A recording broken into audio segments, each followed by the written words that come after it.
Adakah hukuman yang lebih berat dibanding matinya hati? Tatkala ayat-ayat Allah dibacakan tidak lagi mampu menggetarkan jiwanya. Tatkala ayat-ayat Allah dibacakan tidak lagi mengetuk pintu telinganya, pintu nalarnya, akal sehatnya, sehingga ayat Allah berlalu begitu saja.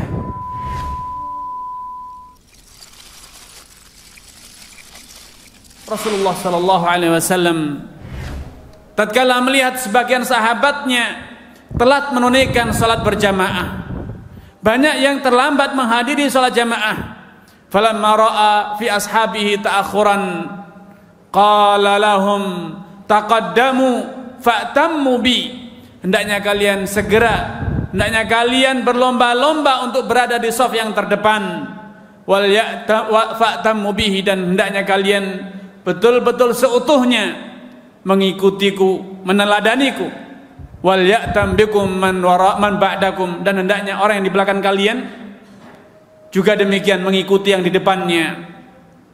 La yazalu qaumun yata'akharuna hatta yuakhirahumullah, rawahu Muslim.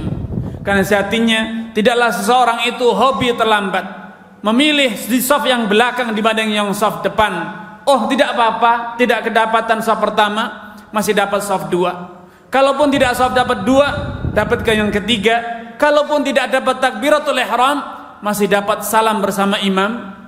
La yazalur rajulu yata'akhir hatta yuakhirahumullah. Tidaklah seseorang itu terus merasa tidak masalah bila dia terlambat atau berada di belakang, sampai suatu saat terlambat itu menjadi kebiasaan, berada di shaf belakang itu menjadi budaya, telat salat itu menjadi kebiasaan, sampai akhirnya yuakhirahumullah, Allah akan pinggirkan mereka, Allah akan jauhkan mereka.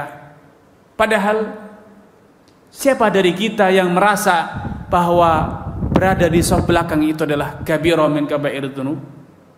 Siapakah dari kita yang menduga atau meyakini bahwa berada di shaf belakang itu adalah dosa besar?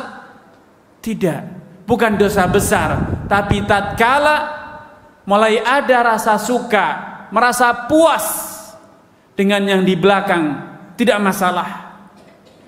Menjauh dari shaf pertama, shaf yang paling utama itu dianggap tidak masalah. Terus demikian dan terus demikian, sampai akhirnya dia pun merasa telat berjamaah pun tidak masalah selama masih sholat. Telat dari awal waktu juga tidak masalah selama masih sholat pada waktunya, dan demikian seterusnya. Pelan namun pasti terus semakin jauh dan semakin jauh. Hasbunallah. Itu adalah hukuman pertama, dan yang paling mengkhawatirkan bagi orang-orang yang tidak peduli dengan dosa atau meremehkan dosa. Wajar bila dahulu para sahabat begitu khawatir bila dirinya dijangkitin nifak. Kenapa? Karena mereka menyadari adanya perubahan semangat dalam beribadah tatkala mereka berada di sisi Nabi, dan tatkala mereka telah pulang, mereka khawatir kalau ini adalah bentuk dari nifak. Di antara syu'mul ma'asi yang sepatutnya dikhawatirkan, ditakuti oleh orang yang beriman, oleh orang yang di dalam jiwanya masih berkobar takwa kepada Allah, bukan sakitnya raga, bukan hilangnya harta, bukan datangnya bencana, gempa bumi, gunung meletus, atau banjir bandang, tetapi yang lebih dia takutkan adalah matinya jiwanya, kakunya hatinya, tulinya telinga jiwa, dan butanya mata hatinya. Itu yang lebih menakutkan. Tatkala ayat-ayat Allah dibacakan tidak lagi mampu menggetarkan jiwanya. Tatkala ayat-ayat Allah dibacakan tidak lagi mengetuk pintu telinganya, pintu nalarnya, akal sehatnya, sehingga ayat Allah berlalu begitu saja. Tidak lagi terasa indahnya Al-Quran, tidak lagi terasa sejuknya ayat-ayat Allah, tidak lagi sebutan nama Allah menggetarkan jiwanya.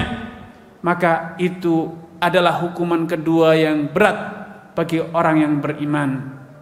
Padahal law anzalna hadzal Qur'an ala jabalin la ra'aitahu khashi'an mutasaddian min khasyatillah.